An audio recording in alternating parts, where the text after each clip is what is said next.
Right, members, welcome to the executive on 27th of January 2021. Unfortunately, a bit of a dismal day, but at least it's not snowing, windy or raining that heavily at the moment, but welcome nonetheless. Over to you, Andrew. Thank you very much, Leader, and everybody welcome to the executive on Wednesday the 27th of January. Just to let you know that the meeting is being recorded today, and a copy of that recording will be made available on the council's YouTube site within the next couple of days. In the event of a technical problem, we will adjourn the meeting just to make sure we can re-establish connection, but hopefully everything will be okay today. If you do need to speak at the meeting to attract the attention of the leader, if you could use the chat facility, and that's the little speech bubble at the top right hand side of your screen. We can keep a track then of who is and the order that people are asking to speak and come in. The format of the meeting will be as per the agenda that's been circulated previously.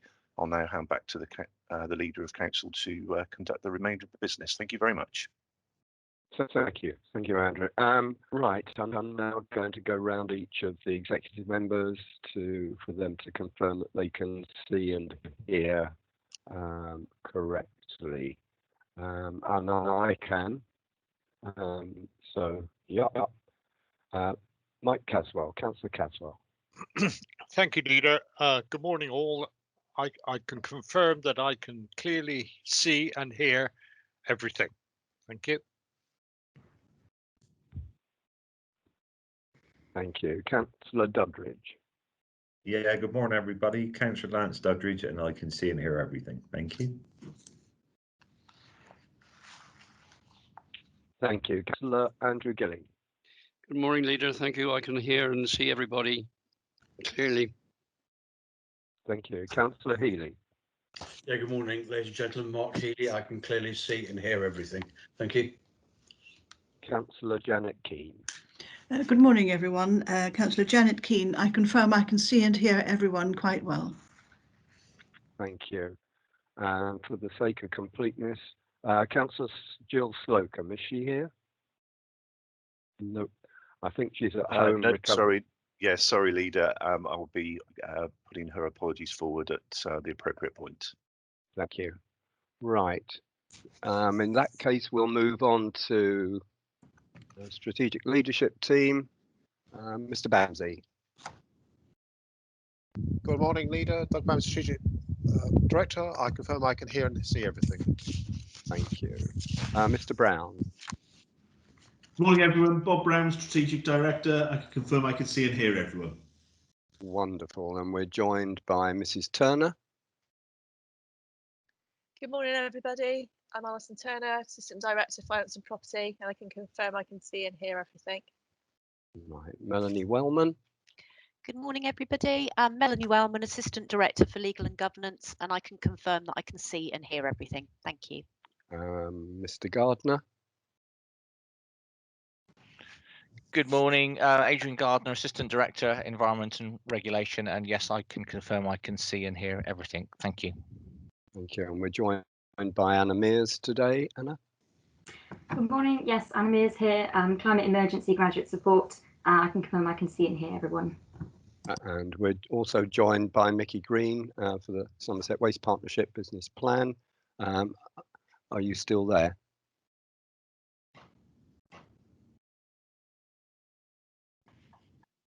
Yes, he is. Yeah. Yeah. Okay. Well, we'll move on. We've also got Leland Nicholson. Good morning, everyone. My name's Leland Nicholson. I'm one of the committee managers, and I'm just assisting this morning. Thank you. Nathaniel Lucas.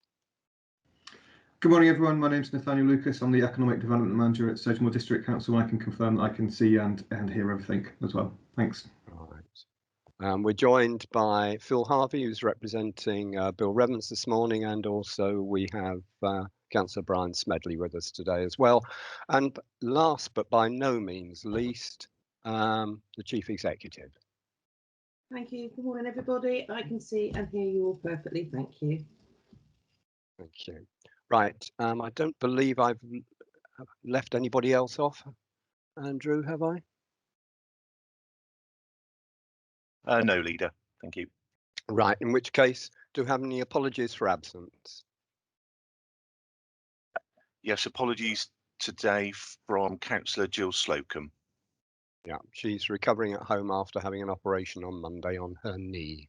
So well, I'm sure we all wish her the best for a speedy recovery. Right, agenda item 2, meetings, minutes of the meetings 9th of September.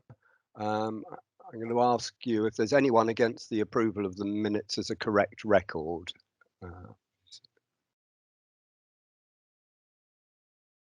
No.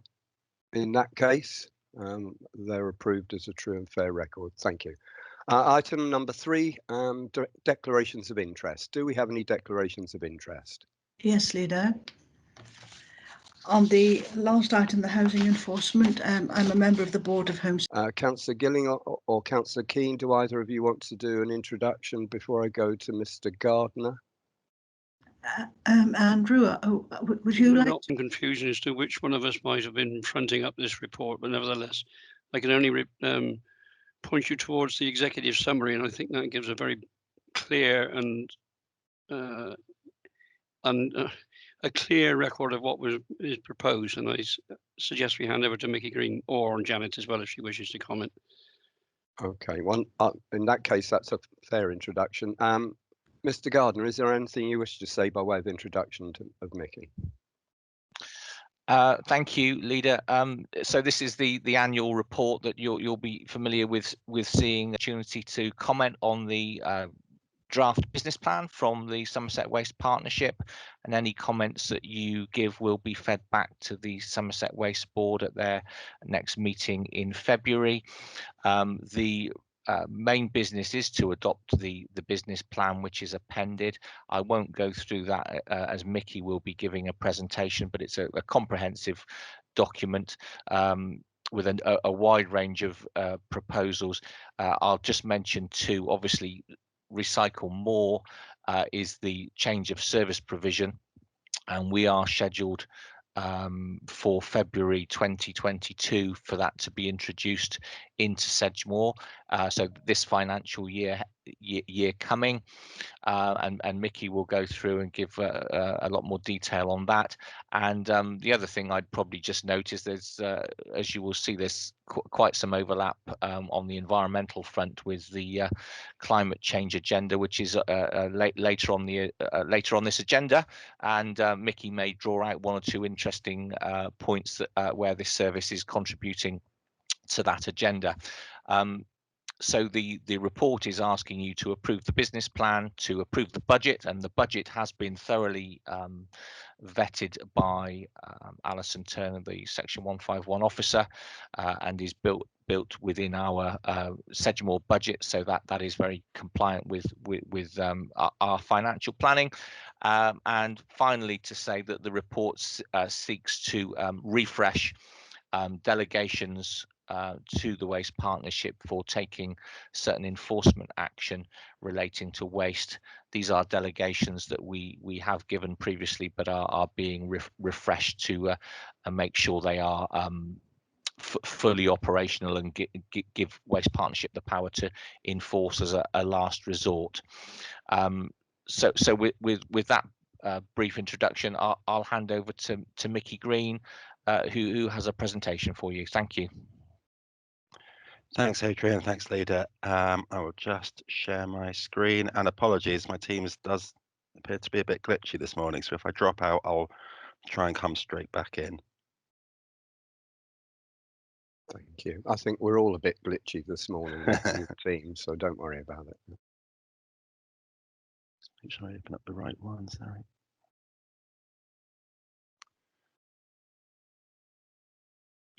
Is that showing on everybody's screens now? Yep, thank Great. you.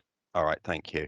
So I will give a quick overview of the business plan achievements looking back over the last year, summarise the business plan going forward, because I think Adrian's well covered it in the covering paper, and obviously you had the actual business plan, and then I propose to talk through Recycle More, because obviously that is the big thing on our agenda. The other big thing being coping with COVID, which obviously has had huge disruption over the last year. I'm proud of the way the team have responded, and clearly with another national lockdown, a more virulent strain resulting in more staff being off for us, as well as coping with the significant increases that we're seeing at the curbside, it does mean we'll continue to be kind of under significant pressure.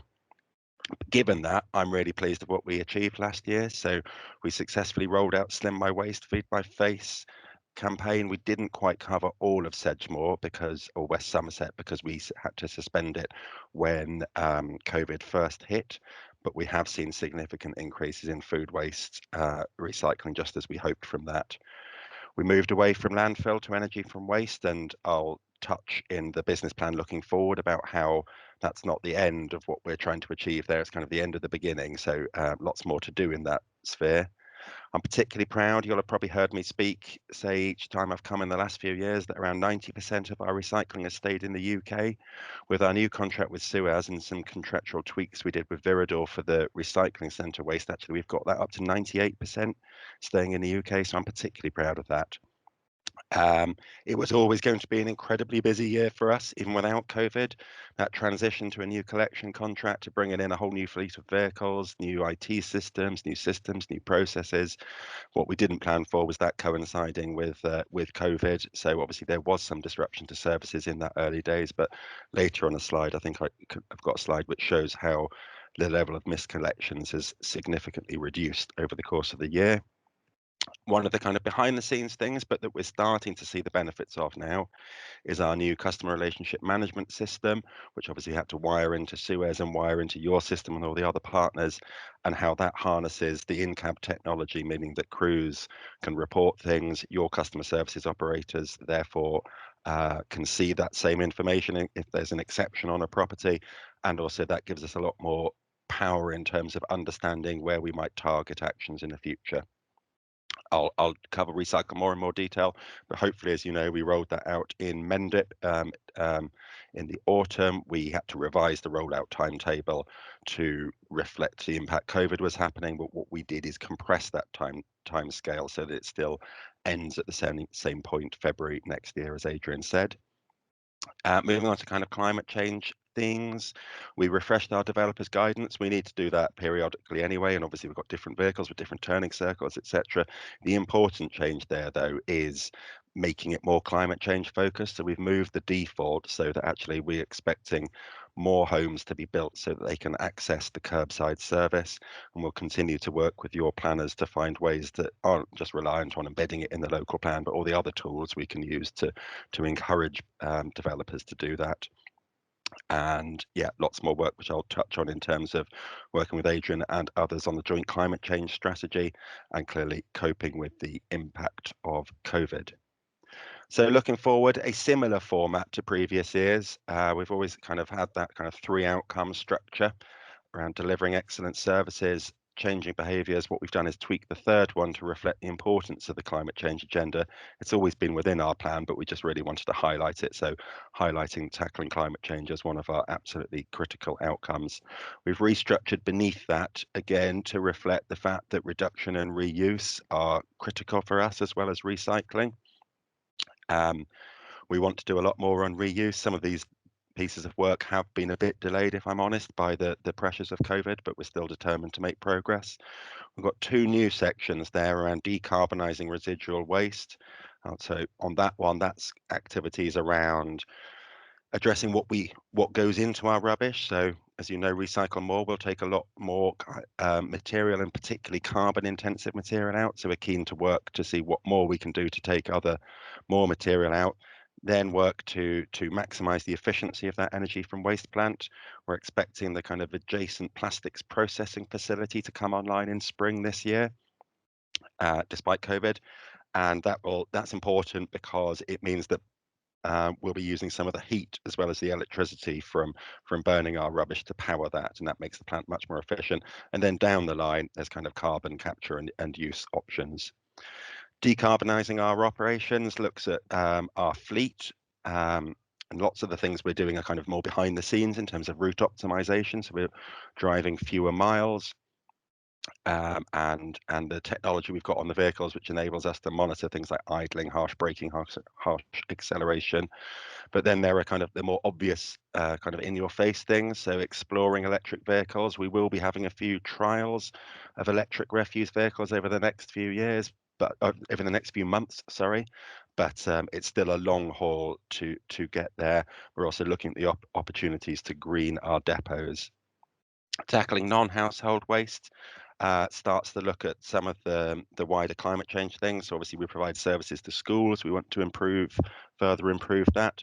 We also want to look, as some of you will be aware, at how we work across all the public sector partners, and hopefully beyond that to kind of parish councils and third sector organisations, so that they lead by example in the way they recycle from their own estate. I mean, Sedgemoor has done very well, I think, in having food waste. It's exceptional in that when you look across the others, but I think there's a lot more we can do. And what we're aiming there is that recycling from offices will be as similar as it can be to recycling at the curbside. That starts to make that whole system much simpler for Somerset residents. The crucial thing, we expect it to save money as well as significantly improve recycling rates and save carbon. What we're hoping then is that kind of changes that commercial market, so that then businesses are more easily able to buy a better recycling service that the commercial waste market in Somerset and nationally currently doesn't provide. There's lots more in there, but I think that's the kind of key highlight areas. I should say one of the other ones that I'm really keen we find a way to progress is working out how we can support businesses to move to a more circular economy, to be more resource efficient. So we're exploring that with the Growth Hub, the kind of LEP-wide thing that kind of provides support to businesses. But clearly, whether we're able to implement that will depend upon funding, as do many of the climate change initiatives we've got. So moving on to Recycle More. So I think most of you have heard me say what Recycle More is. It's about extra materials each week. So the plastic pots, tubs and trays that are high carbon, low weight, high volume, Tetra Paks and other cartons, small electrical batteries, and small electrical items. So when we allow people to recycle of them, they'll need a new container, that bright blue bag. That's where all the plastic and metal will go. Therefore, we'll be asking people to put different things in their boxes. Paper and cardboard together, ideally separated, and glass bottles and cartons there. So we've picked that because we think it keeps that curbside separation. It's so important to us, saving lots of carbon and keeping stuff in the UK. Hopefully it makes it a little bit simpler for residents. It also means things are less likely to fly away because the lightweight materials are contained within that blue bag with a weighted base and a Velcro top. So when immediately ahead of the rollout, everybody gets that bright blue bag, everybody gets new stickers on their black and green box, and obviously the communications materials explains to people what is different. Various things like a film we produced, which really helps with the kind of reach on Facebook and things and helps people understand the changes. The other big change for people will be because our vehicles are filling up at different rates, and because refuse moves 3 weekly at the same time as taking all that extra weekly recycling, it means some people's collection days will change. So we share with them an individual calendar. So in terms of parish councils, members and schools, nearer to the time of rollout, you'll see lots from us. So big briefing pack, which hopefully has all the questions answered that people might get from their constituents. And for those that want it, we do a kind of bite-sized version of that. Various customizable posters, lots of updates in the run-up to it and during it. Something we tried in Mendip that worked really well was enabling district councillors, county councillors in the patch, and parish chairs and clerks to test drive a bag. So one of the things we were conscious of is the bag's new, and lots of people had worries. Is it big enough? Will it fly away? Those kind of things. And so actually enabling somebody that people in their community trust to try one. And then they can kind of give that reassurance that no, it does do the things we're saying it does. We found really helped. As you know, we're proud of our Schools Against Waste programme, so we developed a Recycle More one for that. We had 23 primary schools in Mendip sign up. Clearly, schools are a little bit different to normal, so we made an interactive virtual version of that. Hopefully, by the time we get to Sedgemoor, we'll be back in schools, but we're currently developing one that's a tweaked version of that, which is also suitable for homeschooling. Again, display materials we didn't get much use out of in Mendip, given the situation. It may well be different, so we're ready for that. Should we be able to get out more face to face? But actually, the move to a much more online approach really worked in Mendip. So the key things for the public are the 2 leaflets that go through their doors, a kind of warm up one 6 weeks before the change, and that's kind of making sure that everybody knows change is coming. Flagging to people that, well, if you're not recycling food or if you haven't got a black or green box, you probably want to think about that now. And we saw a huge increase in demand, which was exactly what we expected and hoped. It also encourages anybody that's worried, so they might have kids in nappies or other circumstances. So we're encouraging people to get in touch before the change happens so we can support them. That pre-launch leaflet then 3 weeks before is the individual one that gives the what goes where guide, gives people their individual calendars, and we'll be doing even more to encourage everybody to keep that. Website, obviously we put lots of information on the website. We are really pleased with the significant increase in views. Held lots of Facebook Q&As and talking cafes with the village agents, and they got really good reach.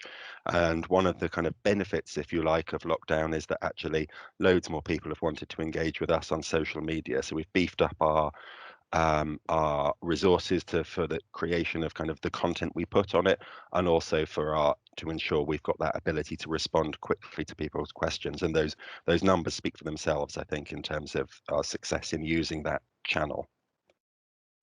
So the support doesn't stop once the service starts. So there were an extra 18 members of staff across Suez and SWP to support people. So that was things like if people hadn't said they hadn't got their information pack, making sure we got one out to them quickly, going round where there are changed collection days on the old day and seeing, well, if somebody's put out a box, they obviously haven't got the message. So we'll push them back in, put a leaflet through people's doors so they know, and doing the kind of the flip side of that on the new day. So if people weren't bringing them out, we'll pull them out where we can, and again, put a leaflet through doors. Numbers there show that actually the vast majority of people understood the change, and we were getting very few reports from residents being confused and thinking that we'd missed their collection because they were reporting it against the wrong day. And again, very little levels of contamination, suggesting that people had understood what the new materials were and which box they went in. So as I said before, significant amounts of recycling containers, 13,000 more than we did normally expect over that kind of 6-week big campaign period. I should say there's a kind of warm-up period before that, but that's the real focus of the campaign.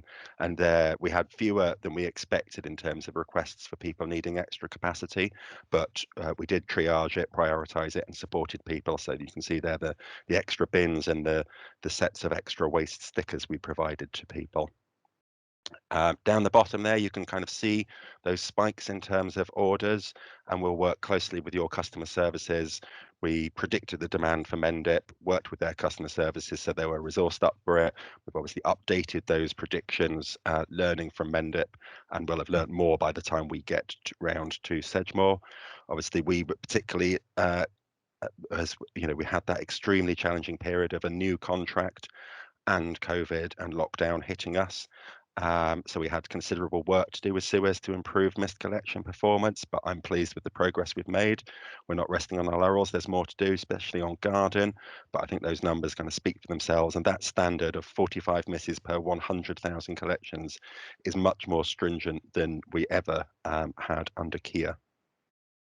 So recycle more the first 8 weeks in Mendip. So that's taking us up to the weekend just before Christmas. We didn't want to include the post-Christmas numbers because they're kind of artificially high with everybody's high Christmas waste, but that's comparing the 8 weeks of recycle more to the 8 weeks before that. So obviously that's on top of the really significant increases in dry recycling and food recycling that we've seen through lockdown. But we're really pleased with that kind of headline of 15% more recycling, 25% more plastic, and obviously that's the the lightest weight stuff that's in your bins. So that's a huge amount of space opened up in people's bins. Significant increases in food waste, exactly as we hoped, and all the other materials. And there, crucially, you see rubbish, your black bin, going down by about 20%.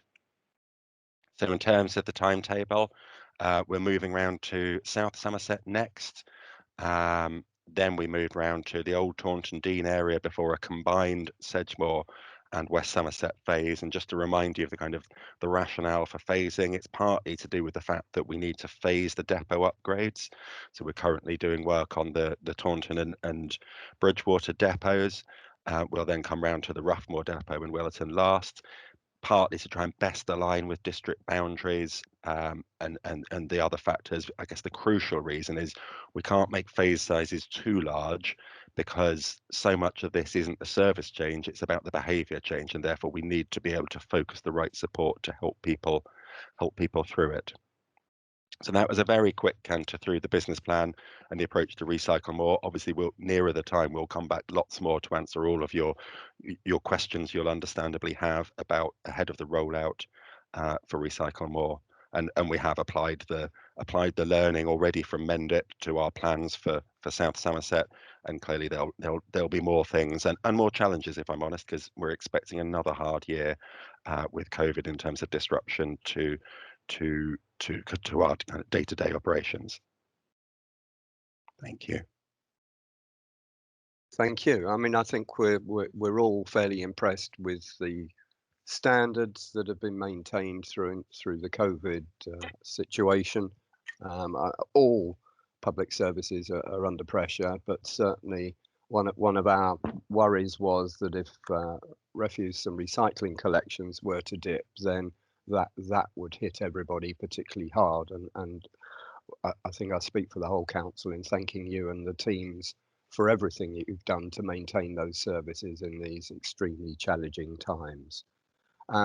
Also, I've got to say that I'm quite grateful that we're going later on in the last phase, because it's always great to go first, but there are an awful lot of extra teething problems, and it can prove quite difficult, but it doesn't seem to have been that problematic in Mendip. So I think my fears have been allayed, and I'm still quite looking forward to the change in the regime and the ability to recycle more. So thank you, and thank you for your presentation.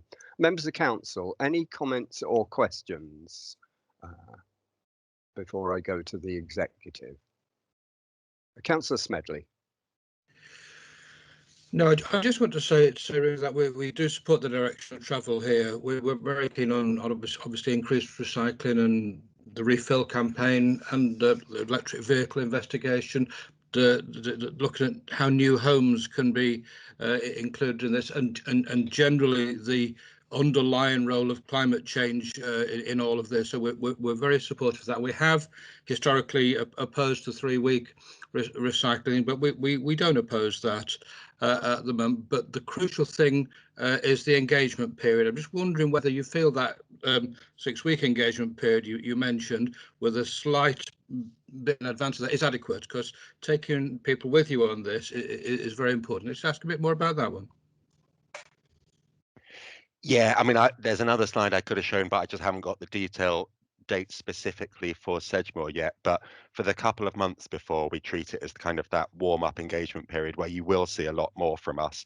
It's those absolutely kind of headline things of when does something land on somebody's doorstep, and those kind of things that I was focusing on there. But you're absolutely right, there's a longer run-in period to it.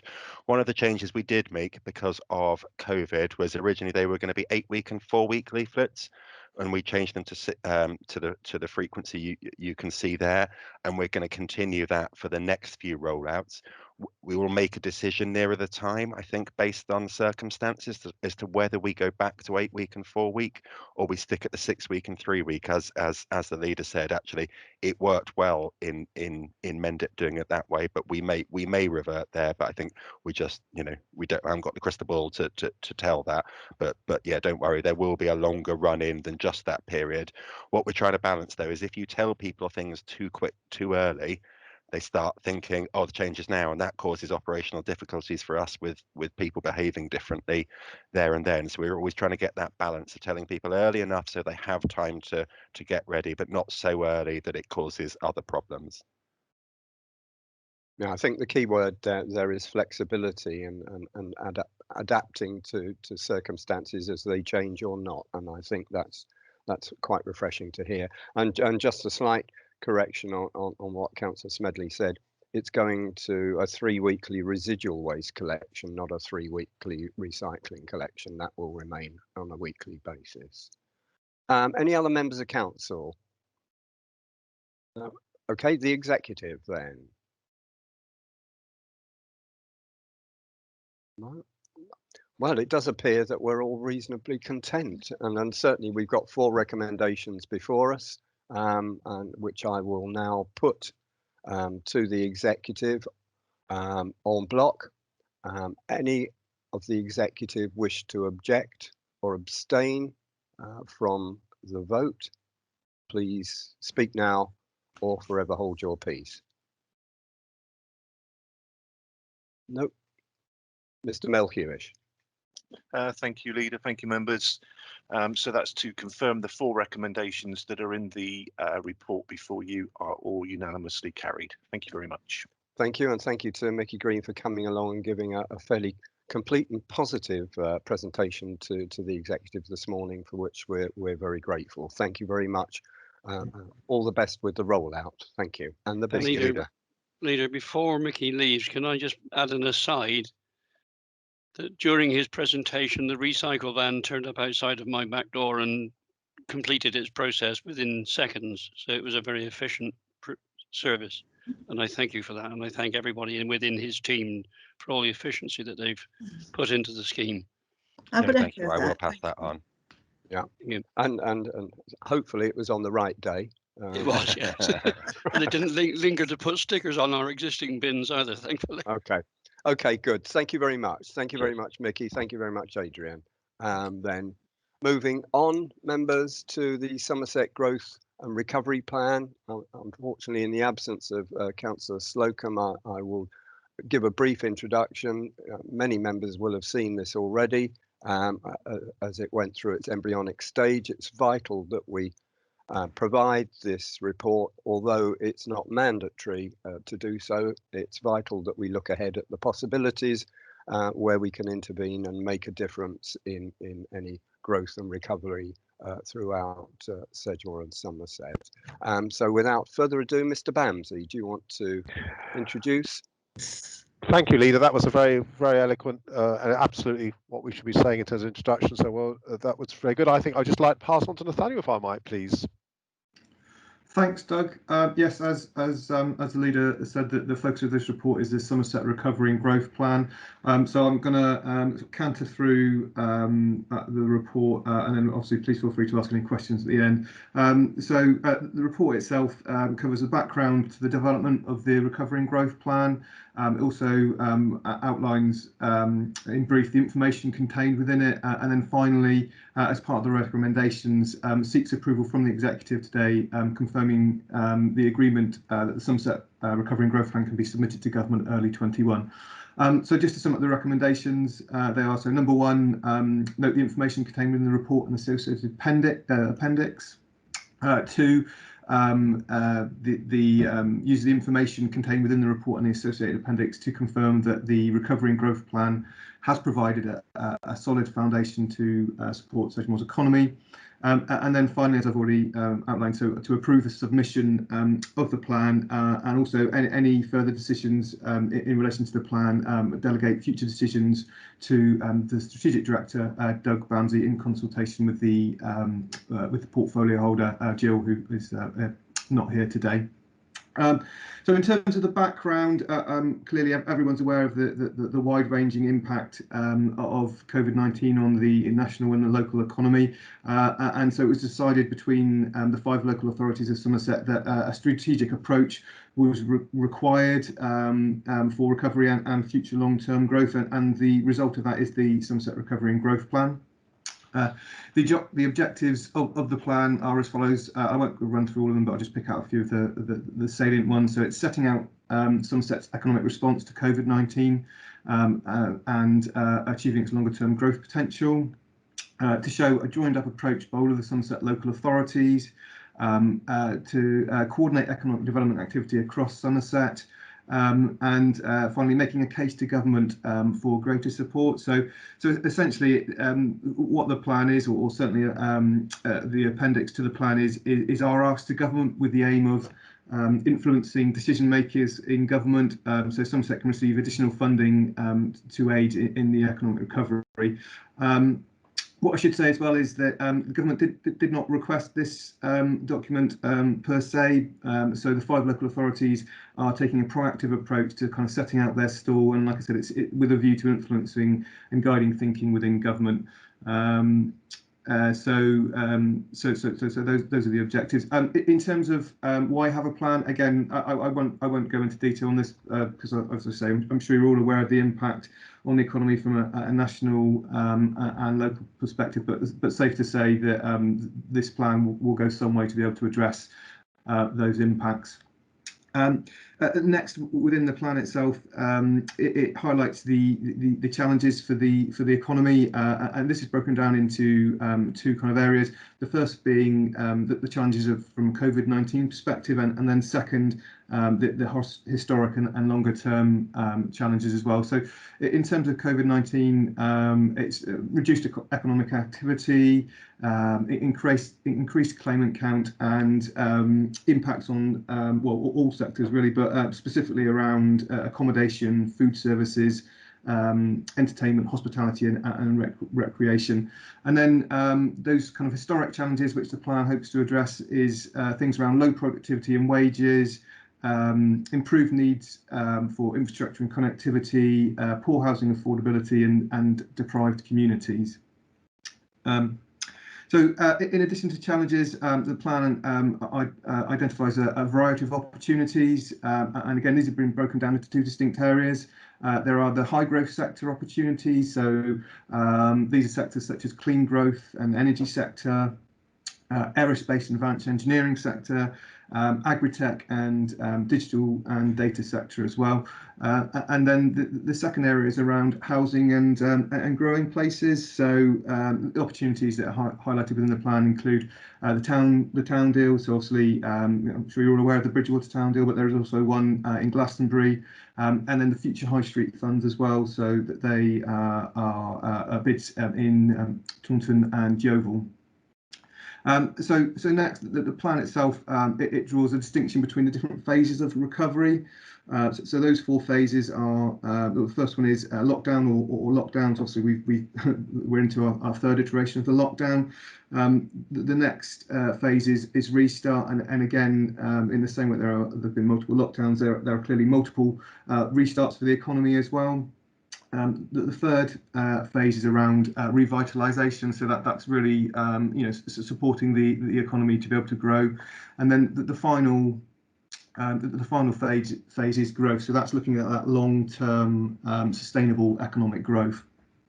The aims of the recovery and growth plan, again, I won't go into all of them, but I've just highlighted a few of them, is to safeguard and support businesses and jobs, and also to help people and businesses affected by the economic downturn as a result of COVID-19 restrictions. Also, it's the aim to build back better, and then finally, growing productivity for the longer term. So again, that's around that kind of sustainable long-term growth. The report, as well as breaking down the stages of the recovery, also highlights 4 themes, and those 4 themes are what the activities which are detailed in the appendix, which will mitigate against COVID-19, will be hung off of. So those 4 themes are employment, skills, and economic inclusion. The second one is helping businesses and sectors to grow. The third is around providing the infrastructure to enable. I'm happy to take a break if there is a specific question. I'll go to Mr. Bamsey first, please. Yeah. Thank you very much, Leader. I was just going to add a couple of thoughts. One is that we've been very heavily involved in this as a district, together with the other districts in the county council. So it's very much a document that we can recommend to you with full participation. And there's a lot of resonance, a great deal of resonance with what we're seeking to do already. There's a great deal of support for us. So it's a very positive document. And secondly, I think it's really important to recognise, as challenging as it is, the notion of the overused phrase, perhaps building back better, but to make sure that in taking our economy forward, we do with two things particularly in mind. One is climate emergency, and the other one's more inclusive growth.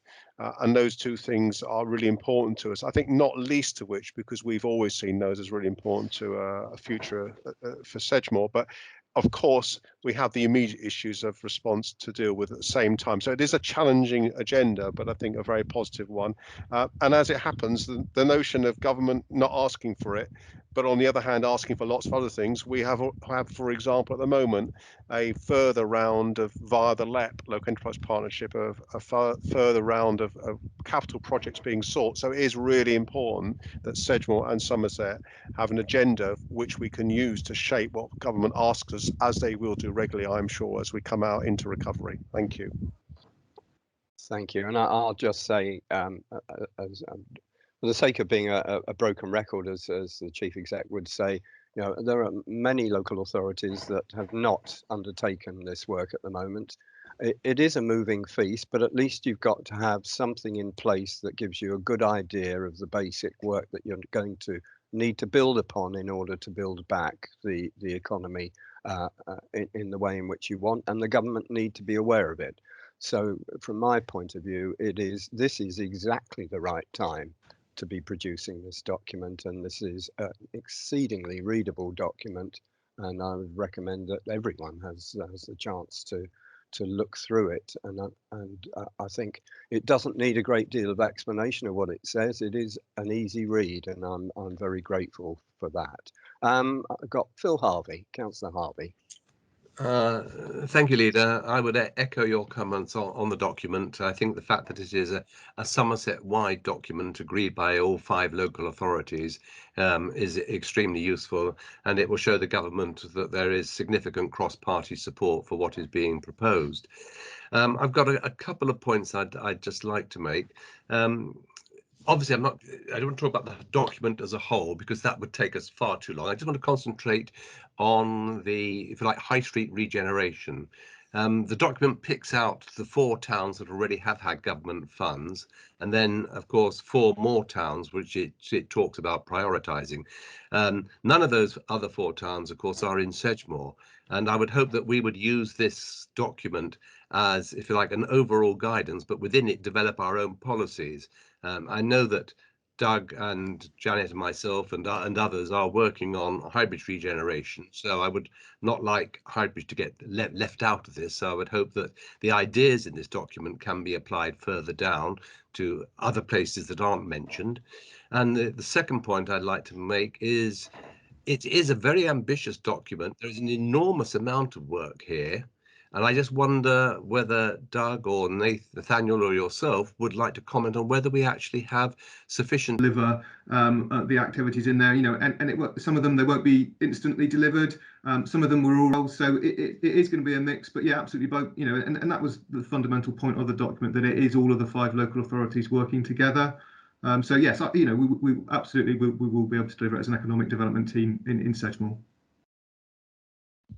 Doug. Yeah, thank you. I absolutely agree with what Nathaniel said. I think go to Councillor Harvey's point about, if you like, using the general approach to specific examples within our district, which may not get mentioned, and Highbridge and Cheddar. I'd add Cheddar as well. Absolutely, yeah, that is the approach. I think across the county, there's a general recognition that town centres in the market and village centres and so on are something we need to try and will address. So absolutely, we'll take that a general approach.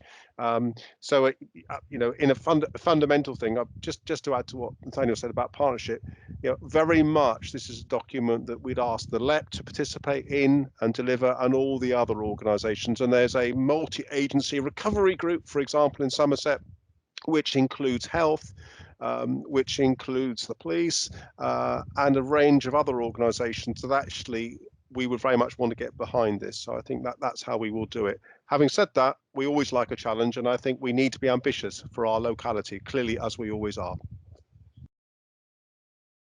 Yeah, and I will just say in summary that if, as we go through this, I'm sure government money will follow. Should that be needed to increase our resourcing, then you know, reports will be brought back for us to deliberate on. Any other members of council? No, in that case, Councillor Healy. Yeah, thank you, Leader. Just to reiterate, well done, Nathaniel. That was a really well put together piece of work, and to agree with what everybody said. But for me, and I hope everybody agrees with me, it's number 12, conclusion, and what it says, in item 5 there, local authorities to work together in the best interest of the wider Somerset economy. I think that really is important. I'm glad to see we've got a recovery plan.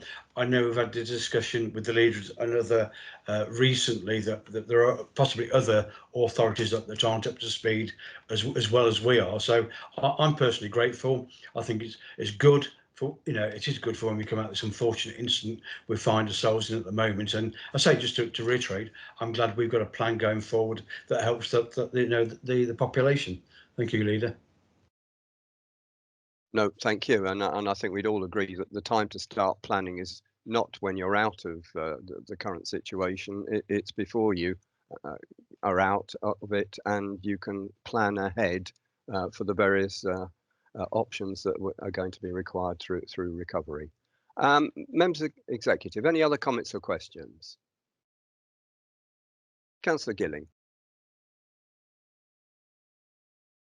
You're on mute. Right, I hope I'm not now. Oh, you're fine. Good. I was encouraged by the report and the quality of it, but equally, I'm also encouraged by the reference to housing provision and affordability specifically. I think that's a major issue that we have to address.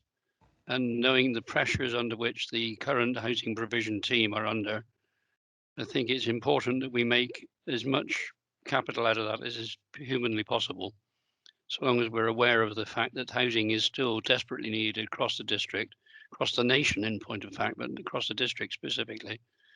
And as long as we can take that into account when we're reviewing the recovery situation that we're presented with, I think it would be a very valuable lesson to learn. Thank you. Thank you.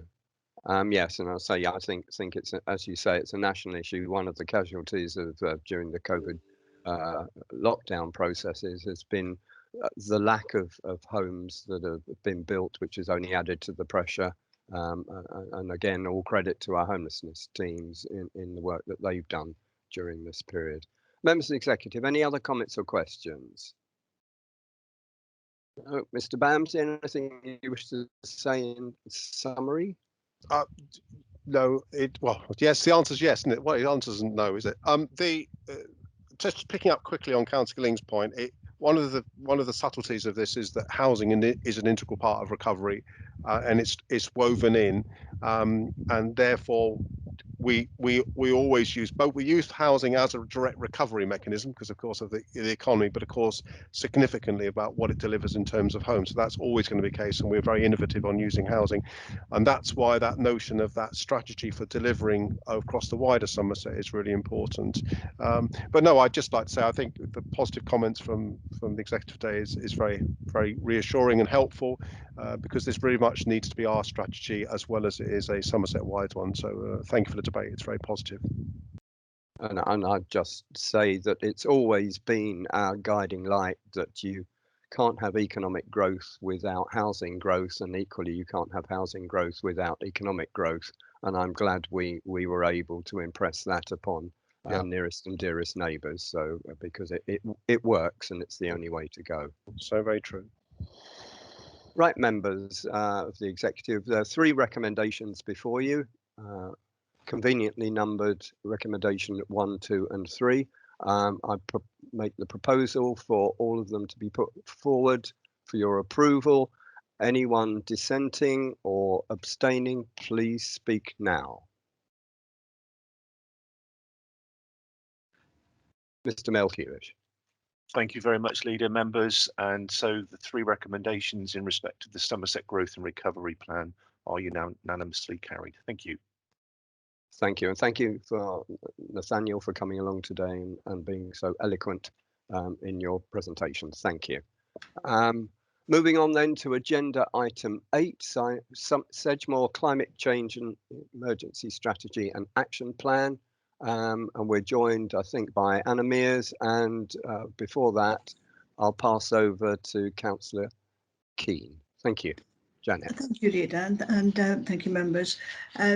As you will see, this is a living document, and it has been before you and before Council last year in the autumn, and again earlier this month. This does set out mostly what we can do ourselves with behaviour change, and together within the pack that you've got, there are many other documents that show the methods by which we are working, and some that already exist. I would recommend them to you. Anna, our colleague Anna Mears, will be leading us through the main document, and you have all met Anna before, so I would leave everything further to her to go through point by point. Thank you. Thank you, and I'll just like to say to members, I understand that there are a number of additional recommendations that will be coming through, but this will be a recommendation to full council, not for resolution here. Anna. Thank you, Leader. I'm just figuring out how to share my screen so that I can give you a presentation, which I've done so many times before, and now suddenly it seems I'm not able to do it. Well, that's technology for you. Yeah. I think that's nerves a bit as well. Yeah, that's going. That's up. Okay, Thank you. fab.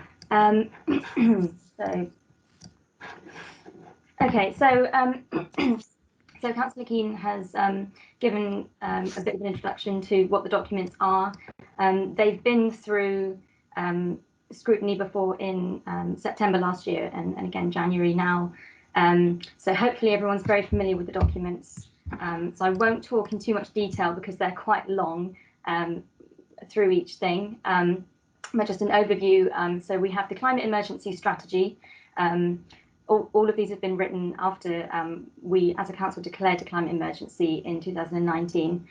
So the climate emergency strategy is an overarching document that just explains the background to the climate emergency, why this is essential that we're committing to this, and just sort of our goals as an organisation.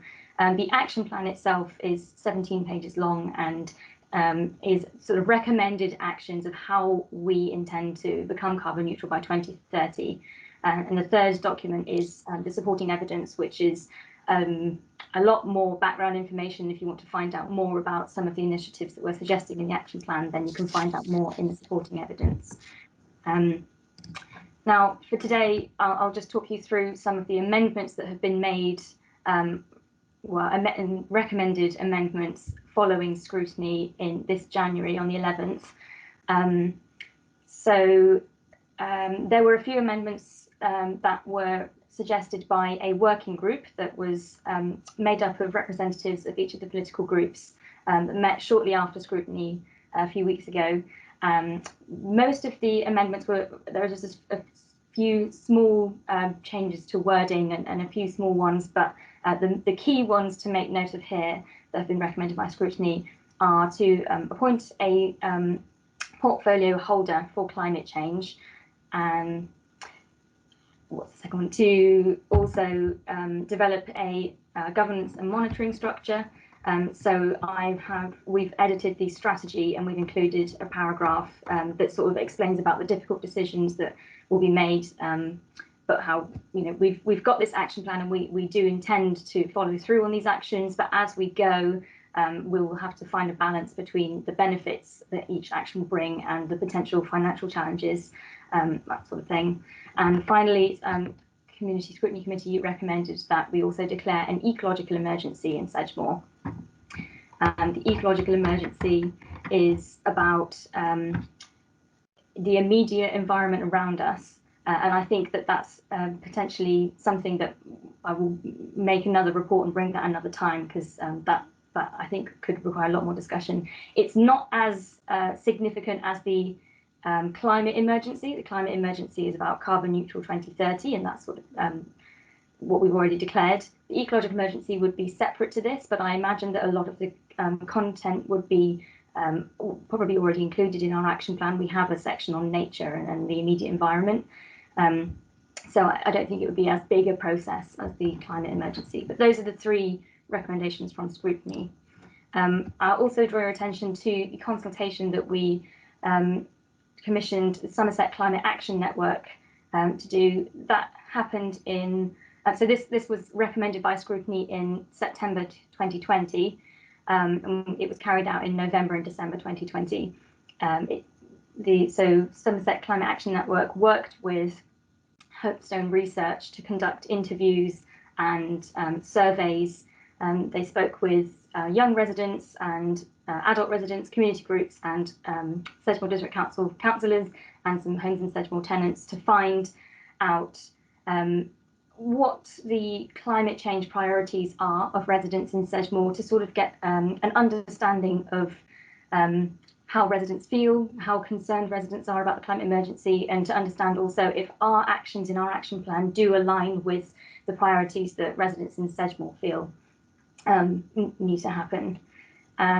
So the findings were sent to us in January, this January, so it's all quite recent.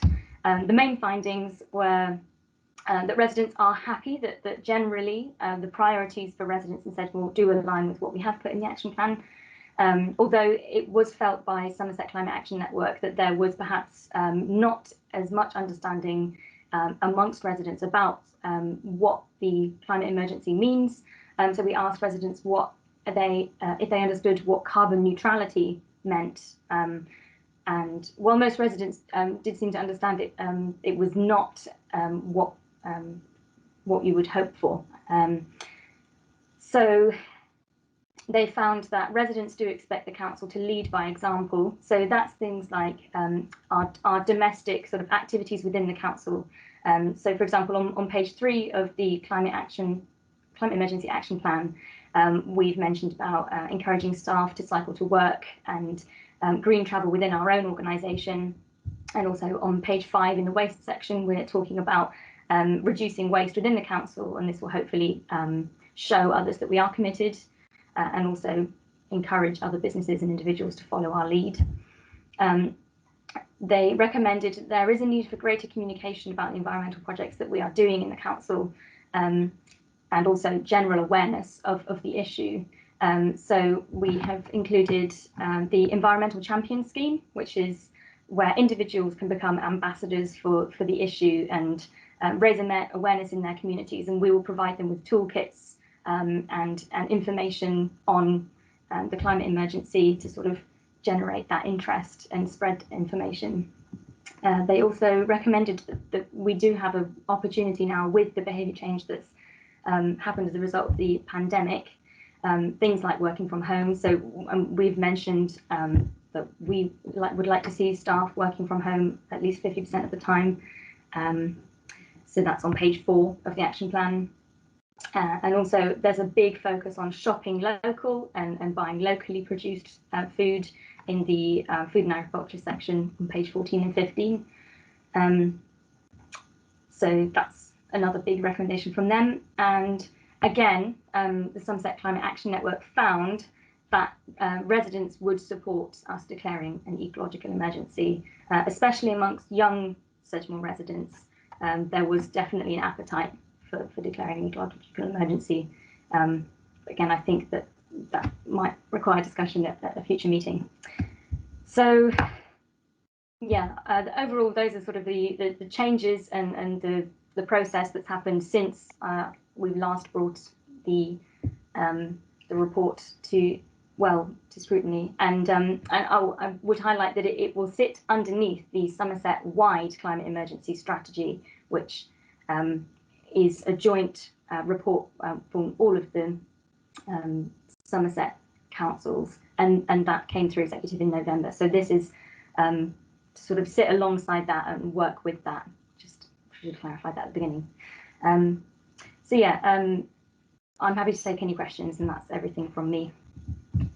Brilliant, thank you very much.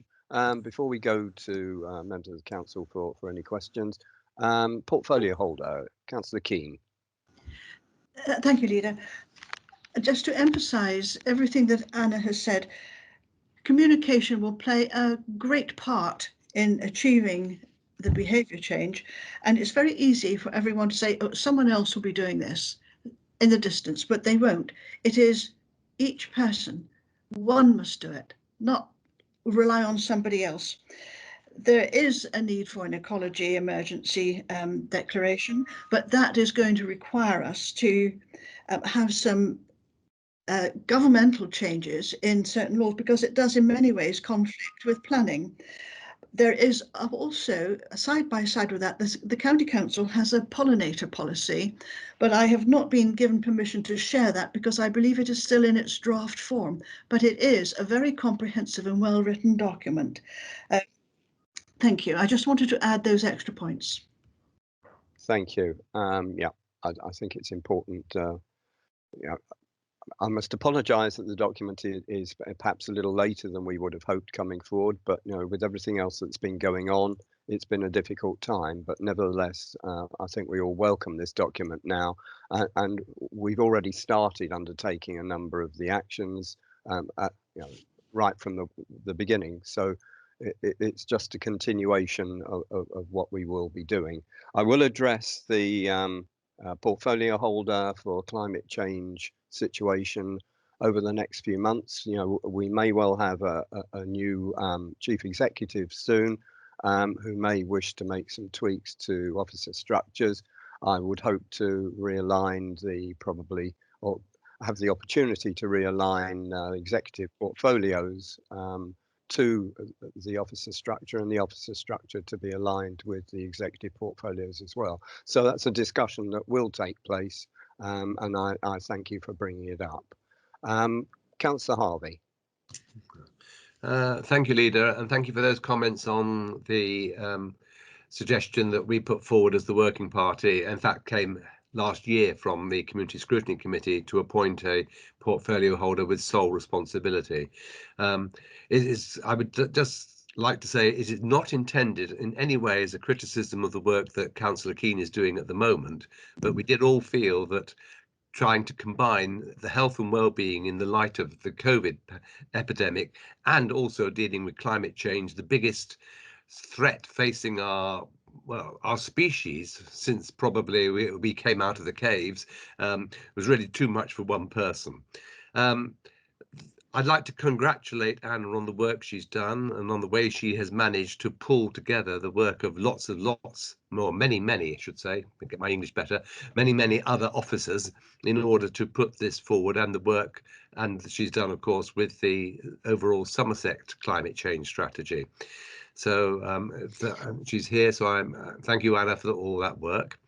The only other point I'd like to make at this stage is the point again from our little working party on monitoring and evaluation. And I think that's something that we really do need to look at and do need to strengthen. If we look at our strategy document at the moment, and it says how will success be measured, and then the paragraph that follows, good as it is, I think is more about how will our success be assessed rather than measured.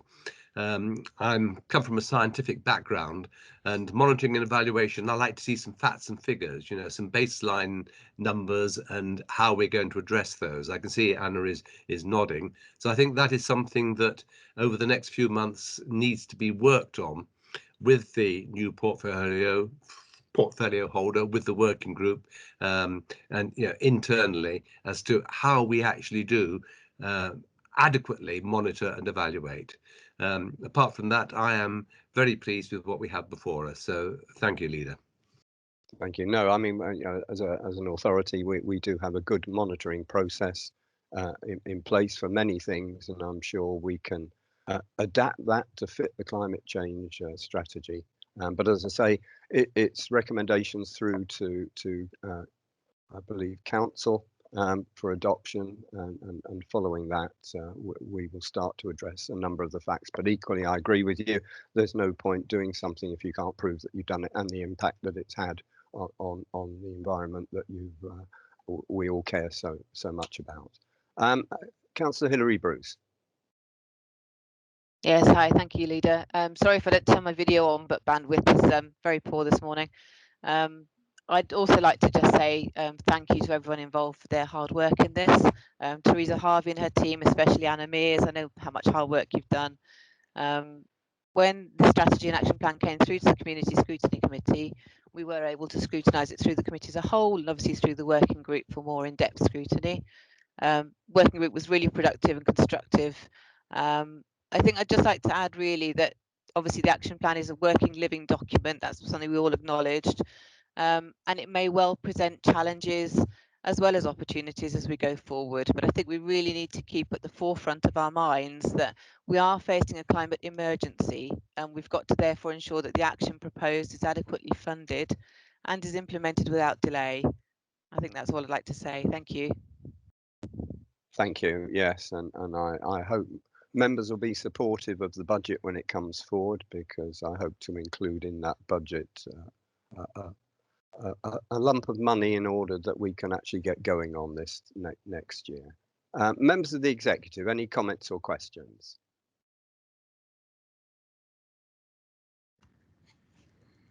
Councillor Keane. I would like to move the recommendations, Leader.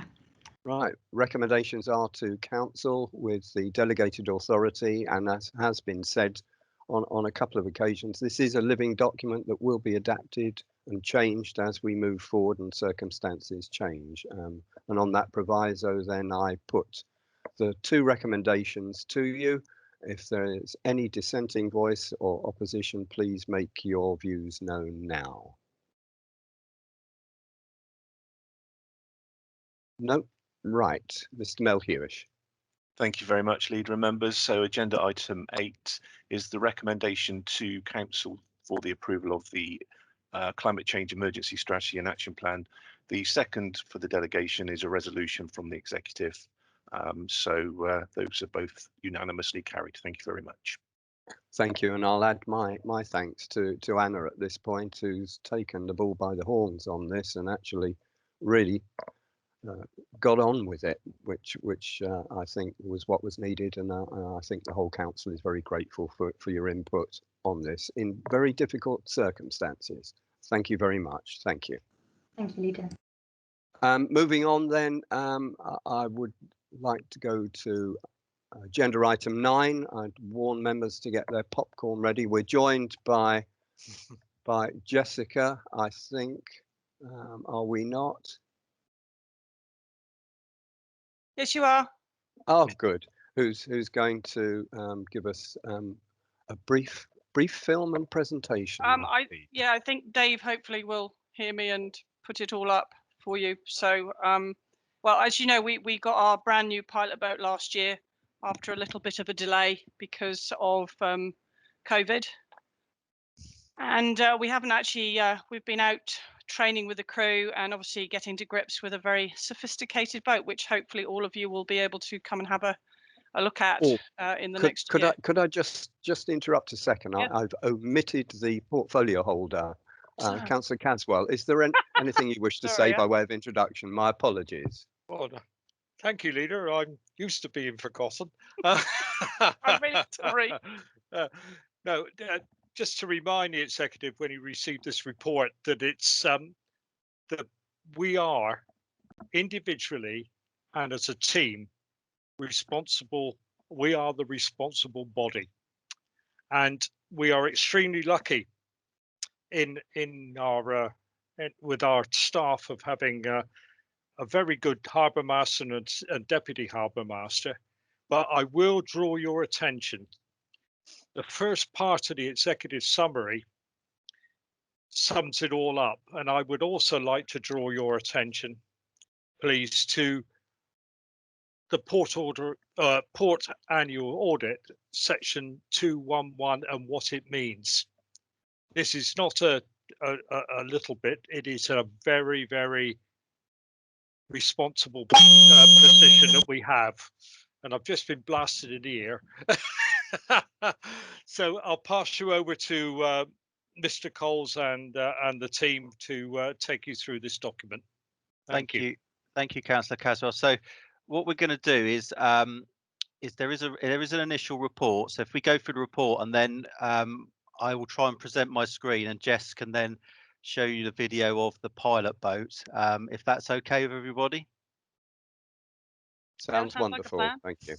Okay, so the report, as Councillor Caswell says, presents the finding of both the port audits that was undertaken under the Port Marine Safety Code to ensure that we're compliant with the Port Marine Safety Code, and that was undertaken by our designated person last year. And it also presents some for EDF.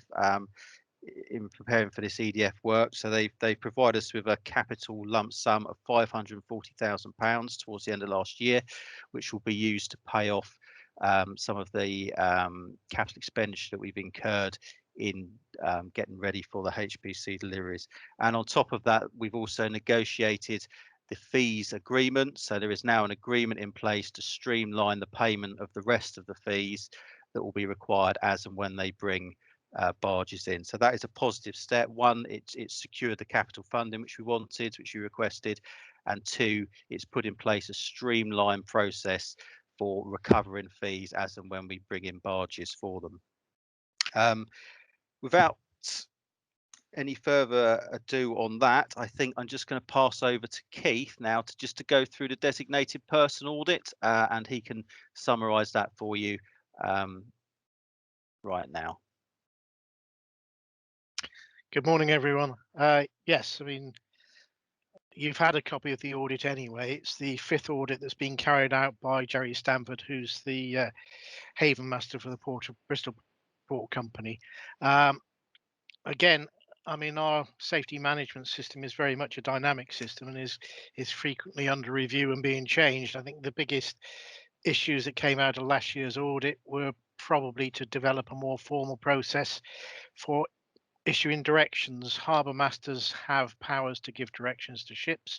Up until now, it was an informal process based upon knowledge and experience, but we're in the process of formalising that particular element of port management. And once we're happy with the document within the team, we shall pass it on to our legal colleagues for comment. But other than that, I think that's the audit pretty much covered, unless there are any questions. Any questions, members? I mean, having looking at the audit, I mean, it's quite positive, and thank you for that. Members, any comments or questions so far? No, then we'll go on. Oh, Councillor Keane. I think I pressed the wrong button. Can you hear me? I've got a funny screen here. No, we can see you, or we can't see you, we can hear you. Thank you. You mentioned the investigations you're going to be doing to have other users of the port facilities. Have you got just a ballpark figure of what income generation this could bring in? Thank you. Not at the present time. We obviously know what the EDF works will likely bring in, but it's early days yet with the work at Dunball. But we would obviously bring in, it would be charged on our normal scale of charges. So if we knew how many ships were, we could produce a projection. But like I say, it's quite early days yet in terms of negotiations. There are people that are interested in doing it, but at the present time, we don't have any numbers on numbers of ships and so forth. Yeah, I'm sure when we have something more positive to report, members will be the second people to know. Well, actually, the first people, but Jessica and Keith will probably know first. Right, and without further ado, Keith. Yeah, just quickly, really coming back to the introduction by Councillor Caswell, just a point of note really, or information. The British Ports Association are conducting another virtual duty holder training on the 2nd of February, which will be free to any of the members of the executive, as we are members of the British Ports Association. So I think I'll pass the details on to Andrew for that. So if anyone is interested, it's an opportunity for some virtual training. Thank you, and I'll just cut in here and pause everything to see whether Andrew can give, I think it's Janet Keane, some help in getting out of the screen she's managed to be presenting. I don't think I'm presenting a screen now. I can see my normal screen, but any help is always welcome. Okay, someone at the meeting, yeah, Janet, you are presenting. If you can go up to the top right-hand side of the screen, and next to the red "Leave the meeting" button, there's a square with an arrow in. Right. If you click on that, that's lovely. Thank you very much. Back to normal. Back to normal. Thank you very much. And talking of going Thank back you to for your help. normal, we'll move on to Jessica. Yeah. Sorry, jumped the gun. I'm doing as I was told. Yes. So yeah, the pilot boat we got last July. Obviously, we haven't had an official naming ceremony for COVID reasons, which we're still hopeful. Perhaps later on this year we might manage to actually do something official to welcome her into the port. She has been used in anger, actually, because we've had a couple of towage last year, but we are continuing to use her and get used to her. She's going to be an incredible asset.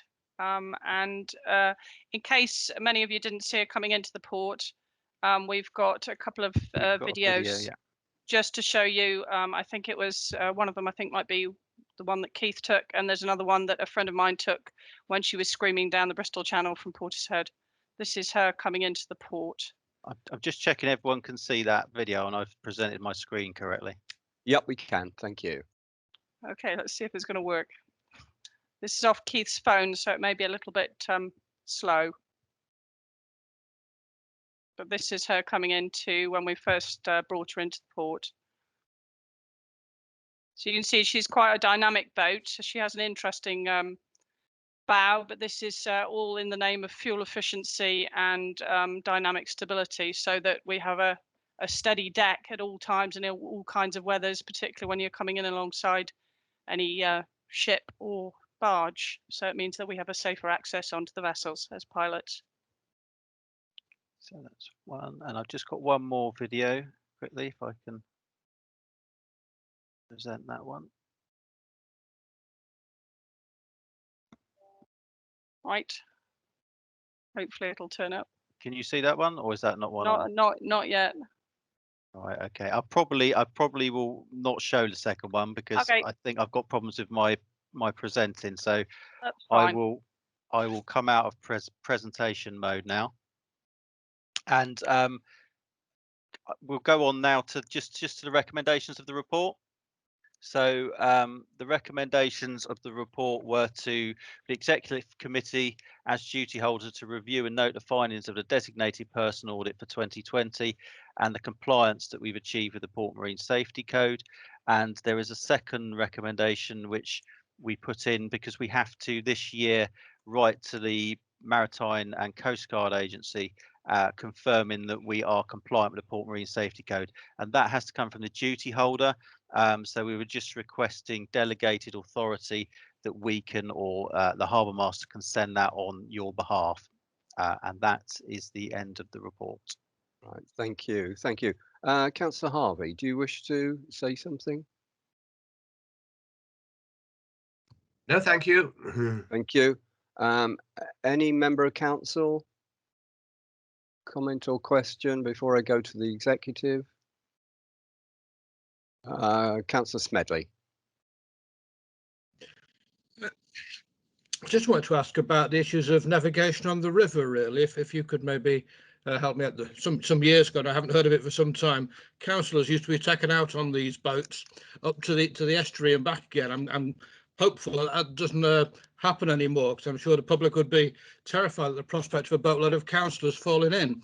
But what I would ask you is how much of the river can that boat itself navigate, that craft navigate, and has there been attempts to go through the under the fixed span bridges, which is the curse of navigation these days, which could be done at various tides, or isn't that part of the Port Authority's remit? The boat itself has been taken all the way up to Dunball, and it has obviously come all the way down from Portishead Marina. It would more than be capable of going up past the Severn Bridge, but we're obviously using it with our own limits. It has the capacity as coded so that we could potentially go and assist other ports as required for a price, obviously. So yes, the boat is a modern a coded vessel with all the necessary safety equipment and instrumentation to accommodate anything that we want to do with her. I'm thinking of the Parrot itself. Sorry. Yeah, I'll The come in on Parrot, that one. yeah. So it's all right, Jess. I'll get that one. Yeah, we're going to be limited by the what is it? The Northern Relief Road Bridge. I mean, that has an advertised clearance of, I think it's 2.5 meters above mean high water springs, according to the sign on the riverbank anyway. So we would struggle to get under that. I won't say it's impossible. We haven't really looked at it. With the boat as it is, I would say it's unlikely. You'd have to go sort of half tide, so you'd be sort of a balance between having enough water underneath you and enough clearance above you. But I think in all probability it won't fit.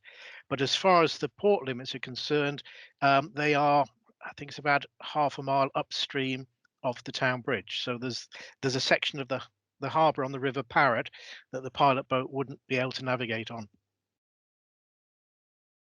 Okay, right. Thank you. Members of the executive, any comments or questions? Or can I turn to the portfolio holder to recommend the recommendations, please? Yes, Leader, thank you. I'm more than happy to recommend this, put the recommendations to you as in the report. And I'm also gratified to see that we have a vessel now that is safe, and the harbour master and the deputy harbour master and the crew, having myself witnessed the old vessel in anger, I can assure you this is going to be down sight safer, and I fully recommend and I thank them for all their hard work. Thank you. Recommendation's been moved and seconded. I would also just like to ask a quick question. What's the number of crew on the pilot vessel now? Well, the number of crew to safely operate it is a coxswain and 2 crew. It has a capacity for seating 6, so you could have 3 additional pilots or 3 other persons on board if you were underway and operational. Well, that's certainly a difference from the old pilot vessel. Yeah. Yes. Yeah, you actually have seating, and you actually have seat belts in it, so that if she was out in very rough weather, you're not going to get flung out of your seat. It's all nicely sprung. I mean, it has literally got everything, I'd say every mod con, not quite, but it has the tabs so that you can adjust things so that you get the maximum fuel efficiency and the maximum stability out of the vessel. She's a great boat to drive. I'll very happily take out lots of people, as long as you don't mind spending a bit of fuel money. And just to come in on the point that was made about people falling overboard, another feature of the new boat is it's got a man overboard recovery system. So if you did go into the water, getting you out is a whole lot easier than with the old boat. And also the other thing is, I should say, there's also a Hadrian rail, which is actually, so if the crew go out and the pilot as well, you can actually clip onto the rail. So you physically can't actually totally fall off the thing unless you happen to slip before you're actually clipped on. So well, Good. yeah, there is always pushing people over the side as well, but that's the fun bit. Right, okay, thank you very much. Thank you. The recommendations moved and seconded. Are there any abstentions or objections to the recommendations? Please speak now. Mr. Melhuish. Thank you very much, Leader. So agenda item 9, port annual report, the 2 recommendations are unanimously carried. I just remind members I'll send the details of the duty holder training around at the end of this meeting. So if any member does want to avail themselves of that training, let me know and I'll book them in. Thank you. Thank you, and thank you both Keith, Dave and Jessica, and thank you for the video. I barely had time to open my popcorn, but I'm very grateful to see the boat in action. Thank you very much. Thank you. You're very welcome. Okay, thanks. Bye. It's moving on, members, now to Dumble Roundabout, and I think Councillor Caswell. I don't know whether we've been joined by Nick Tate yet, but Councillor Caswell. Thank you again, Leader.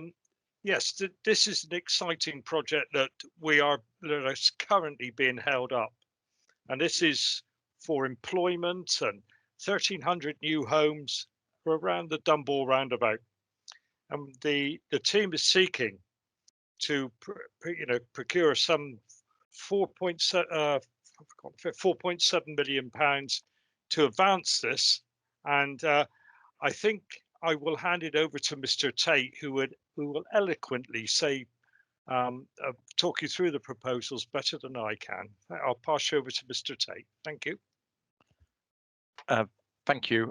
Well, I'll try and be eloquent, but and I suppose it works quite well because we've just been hearing about the port, and obviously this is focused in the Dunbar area. Fundamentally, there is a requirement to improve. It's related to junction 23 of the M5 and the issues that we're getting close to traffic effectively as a result of development in the local plan and sort of planned growth. Traffic backs up onto the M5, and that potentially causes a safety issue if traffic stacks back onto the mainline carriageway. So Highways England have significant concerns, and are basically a requirement, therefore, for works to improve the operation of junction 23 to be in place, and there is a trigger for those works. And roughly speaking, it's 1,000 new homes or 60 vehicular movements during the morning peak. So, and what they're saying at the moment is then there needs to be a guarantee that those works will be delivered, and they therefore insist on putting a condition. It's called a Grampian condition because it stops you doing works until something has been delivered, on basically all of the developments affecting Bridgewater, Puriton, Woollavington, all of that area. So it's the result of that condition is effectively halting our ability to bring forward planned growth, employment applications, and the like. The solution isn't actually works to junction 23 itself, but by signalising Dunbar roundabout, what that does is means that traffic can flow freely through there, and it doesn't then stack up along the approach road and impact on the junction itself. So there is a scheme. It's costed out at £4.7 million to deliver its full signalisation, something a bit like the Huntworth roundabout, but with a bit extra added on, shall we say. So quite a complex scheme. And I think members may recall we did actually have this as part of the housing infrastructure funding bid, which unfortunately wasn't successful. That was an application for funds from national infrastructure funding. So at least for the last 12 months, we've been wrestling with ways to which we can find a way to effectively enable Highways England not to put this condition on, to enable development to come forward as quickly as possible, and in particular now a real focus on the Peninsula 23 development, which is on the Bristol Road, where we've got both a relocation of existing employer and further inward investment, which again is potentially at risk until we've got a solution to how we can guarantee the delivery of the improvements. We've certainly officers ourselves in collaboration with the county council, we've been looking at funding opportunities. We've put in bids via the LEP. Report details a couple of those, and to be fair, the LEP do now understand the importance of this scheme and have actually now committed £135,000 to enable design work for the scheme, so detailed feasibility and design work to progress. But we've sort of been, should I say, been going round in a circle really, and trying to break this sort of the log jam. We need to have a commitment to Highways England, a sort of guarantee that the works will take place. They then will no longer need to put their restrictive condition on, and that will enable development to come forward. Officers have devised a contributions mechanism, so development would contribute towards the cost of the roundabout. But again, the difficulty there is that money wouldn't be available, all of it, by the time that the improvements are required. It will be secured through a Section 106 planning agreement, but potentially, isn't available for a number of years in the future. So however we progress it, we would need some forward funding at the very least. We've also focused on opportunities through the town fund, and again the report identifies that the town fund submission, which will be going in I think at the end of this week actually, includes potentially £2.2 million for the town fund if that was approved, to go towards the Dunbar works. So we're trying to find a way of putting together a funding package. So in combination with town fund money, potentially developer contributions, some already secured, some through resolutions to grant, there is potentially a package in place, but it does rely, however the funding comes forward, it would rely on, shall we say, a guarantee through that the monies will be available and the works could be delivered in advance of development taking place.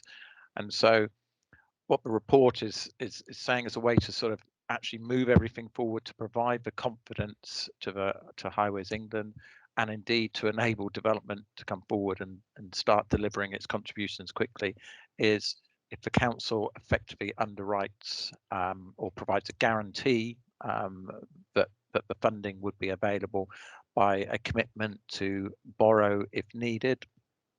The report suggests the borrowing up to the full amount.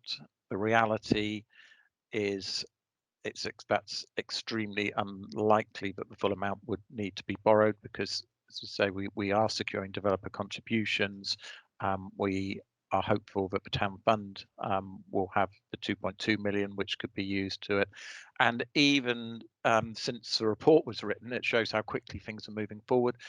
We're now got a further opportunity to bid for funding through effectively the recovery, the levelling up funding, I think it is, the government infrastructure funding via the LEP, and we're pulling together pipeline projects, and in terms of transport projects, one of the priority projects which will be being put forward to the LEP for funding out of this new source of infrastructure funding would be Dunbar Roundabout.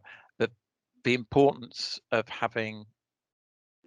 being able to move things forward, get the detailed design work progress, having a guarantee that delivery is there, is actually that provides greater certainty that you can then access other funding and we can move very quickly. We have a scheme in terms of the way that we are hoping to deliver it through a framework contract, which is a design and build contract. Again, that procurement method needs the guarantee that the money is there for the actual capital delivery of the scheme.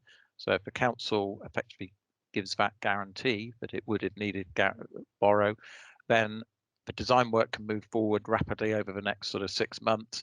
That means the scheme is shovel ready. That means it's a much more attractive proposition for infrastructure funding. So it's all about gaining confidence and momentum and moving this forward, because, to be honest, the last 12 months with multiple developers, we've been going round in circles and really struggling to sort of find a way forward. And in the meantime, as a portfolio holder mentions, you know, there's 1,300 homes probably are stuck, not really being able to come forward.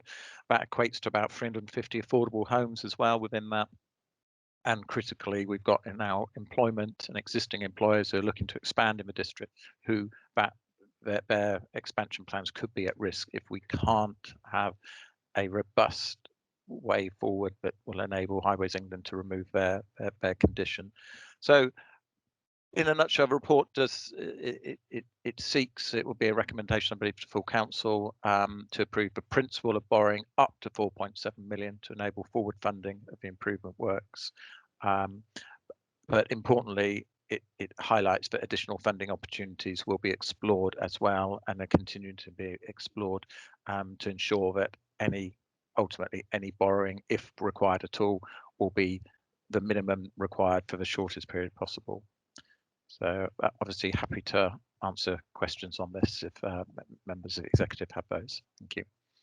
Thank you. And before I go to members of council, I've got a couple of people who wish to speak at the moment. Just say it seems somewhat ironic that many years ago, Highways England said that junction improvements were required at junction 23, and then changed their mind, and now they seem to have reversed their decision, which seems to have freed them from the obligation to provide money, which seems a very odd situation.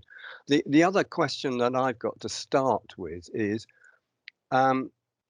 whilst it's putting a blight on any future development, economic and housing development around the area in Sedgemoor, what about Mendip? Are they still able to build houses and business premises which use the A39 and junction 23? Does it affect them at all? I mean, that's a very interesting point, and we've certainly it's been raised certainly currently in the context of the Ashcott-Morton bypass sort of proposals, because if that scheme was to be funded, it needs a significant amount of contributions from growth, which would inevitably be in the sort of Street Glastonbury area, and we're saying the scale of growth would have an impact on the M5 junction. So certainly in terms of Mendip's future growth, it does come into the mix, and it's probably worth noting that this is probably only part of the overall works that may be required. So the Dumble scheme enables a significant amount of our local plan growth to come forward, but we do get to another threshold where actual slip, potentially for slip roads and the access, the approach road to junction 23 needs further work. That's a bigger scheme, so that's a little bit further down the road, and certainly Mendip, through our duty to cooperate, we would be having those sort of robust discussions about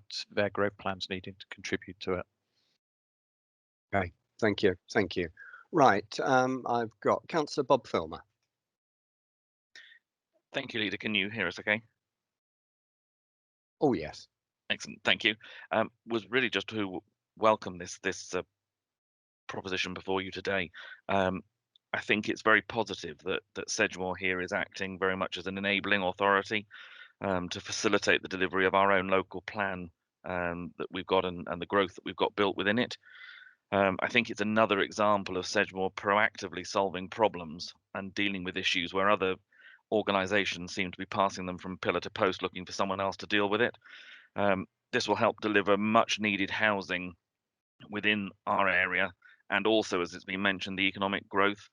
And as again in your reports today, you've had the issues of the build back post COVID, and this is very much part of that. If we're unable to bring forward those developments, that'll make that much more difficult. So very much welcome this proposal before you today, and hope that the executive will be able to recommend it to council. Yeah, isn't it encouraging that with all this doom and gloom around, we're actually looking forward to enable growth that is actually needed and will come, and I think that's good. Excellent. Councillor Bruce. Yeah, thank you, Leader. This might be a simplistic question, but why is this not something that Somerset County Council would pay for if they own the roundabout? Forgive me, that's the first question. And the second one, you talked about the submission of the town fund bid being ready the end of this week or next week. Is that going to be presented to members before it's submitted?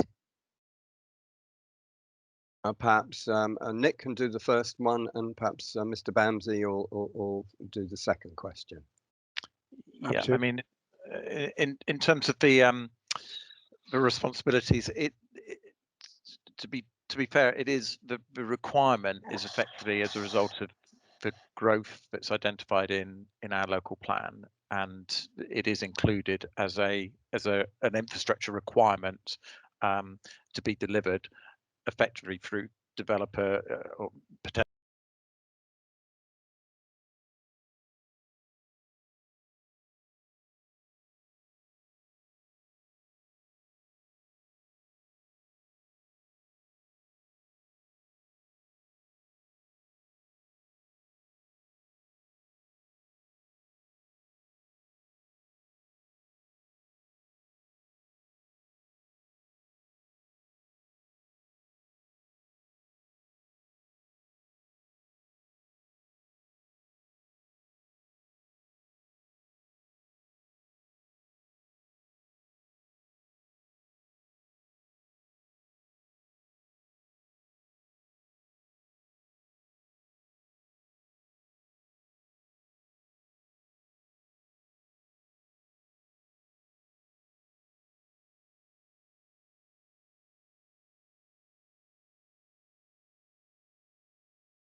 the port.